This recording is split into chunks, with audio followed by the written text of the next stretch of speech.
Oke, selamat pagi. Senang kita bisa berjumpa lagi dalam ocehan di akhir petang dengan tajuk Hidup Berpadanan dengan Anugerah. Mendengar kata anugerah biasanya pikiran kita muncul beberapa hal ya. Bisa bersifat teologis, semua karena anugerah ya, sola gratia. Bisa juga hal praktis. Misalnya pemberian hal-hal yang berharga ya, kebutuhan kita dari seorang bapak kepada anaknya. Nah, kalau yang muncul itu yang pertama teologis, ya banyak selamat. Kita adalah pemikir yang punya landasan yang kuat. Kita pembicara firman ya, seorang pengajar dari jemaat. Cuma ya itu, saya tidak yakinnya di sorga nanti ada tes doktrin. Lagi pula, pernyataan kita harus hidup sepadan dengan anugerah itu menjadi susah dilakukannya kalau anugerah itu doktrin keselamatan. Tapi kalau yang muncul itu yang praktis, ya banyak selamat juga. Berarti hidup kita ini bergantung pada anugerah dari Allah. Cuma ya itu ya, kita mencari Allah itu karena Ia memberikan kepada kita tuh imbalan kebutuhan kita keperluan kita itu secara gratis. Jadi dari dua pilihan itu kita bisa ada alternatif yang ketiga ya. Alternatif yang ketiga itu apa? Yang ditulis oleh Yakobus. Yakobus dalam pasal 1 itu mengajarkan bahwa anugerah terbesar itu adalah firman yang menghidupkan jiwa kita.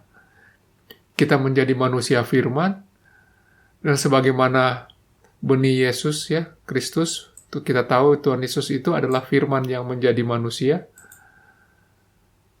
Kita juga dengan pola Tuhan Yesus itu menjadi firman yang hidup di dalam kita, menjadi kita ya. Kalau firman itu boleh hidup tinggal dalam diri kita itu, dalam hati kita dan hidup, maka itu adalah roh. Jadi sama-sama menggunakan bahasa ya, bukan visual ya, bukan penglihatan atau material, tapi bahasa. Tapi firman itu tidak persis sama dengan tulisan ya, scripture, graph, atau dengan ucapan atau rema. Firman yang dimaksud di sini adalah logos. Logos itu yang hidup dan menghidupkan. Jadi firman itu bukan sekedar menyenangkan untuk didengar ya, seperti berita, cerita, tulisan, puisi, lagu, atau sekedar petunjuk dan pengetahuannya seperti buku pelajaran, pedoman, buku ilmiah, atau pedoman atau aturannya seperti buku manual, kitab undang-undang.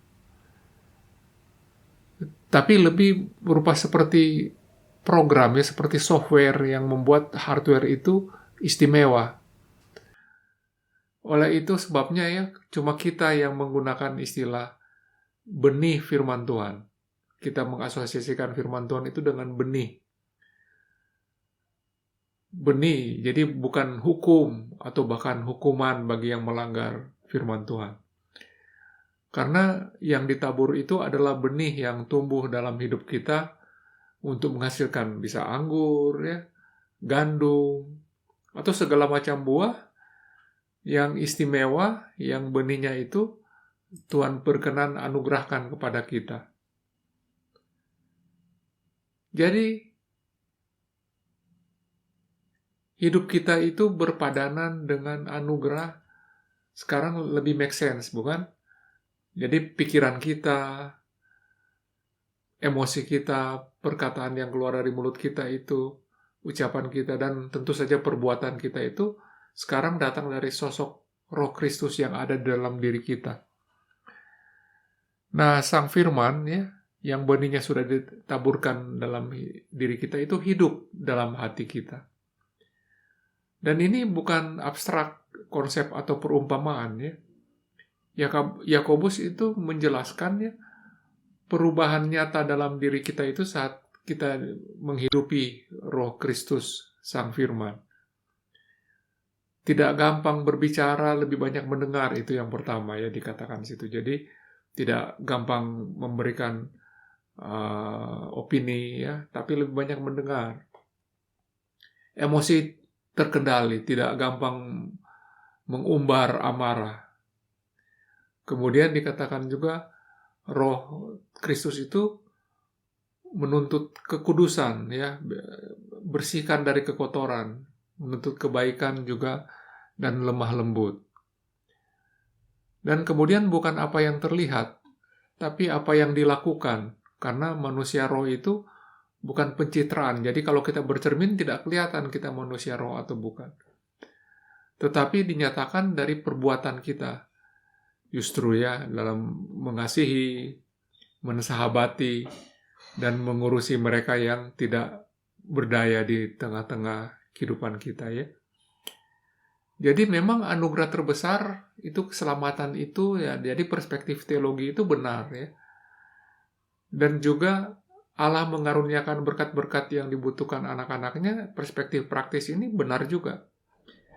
Tapi mudah-mudahan kita tidak salah fokus. Yang terpenting itu menurut Yakobus adalah menghidupi Sang Firman. Roh Kristus sebagai karakter kita yang sulung dari benih Kristus. Jadi pikiran kita, perasaan kita, ucapan dan perbuatan kita itu berpadanan sekarang itu dengan Sang Firman. Saudara, kita ingin berbahagia? Ini kata kata Yakobus. Kata Yakobus dalam Yakobus 1 ayat 25, tetapi barang siapa yang meneliti hukum yang sempurna, yaitu hukum yang memerdekakan orang, dan ia bertekun di dalamnya, jadi bukan hanya mendengar untuk melupakannya, tapi sungguh-sungguh melakukannya, ia akan berbahagia oleh perbuatannya. Jadi saudara-saudara, cara berbahagia itu adalah menjadi pelaku firman. Itu kata dari Yakobus. Asik ya? Selamat menerima taburan benih firman Tuhan. Selamat hidup dalam Roh Kudus. Selamat menikmati anugerah Bapa, yaitu menjadi manusia firman Tuhan. Selamat mensahabati sesama. Selamat berbahagia. Tuhan Yesus memberkati kita semua.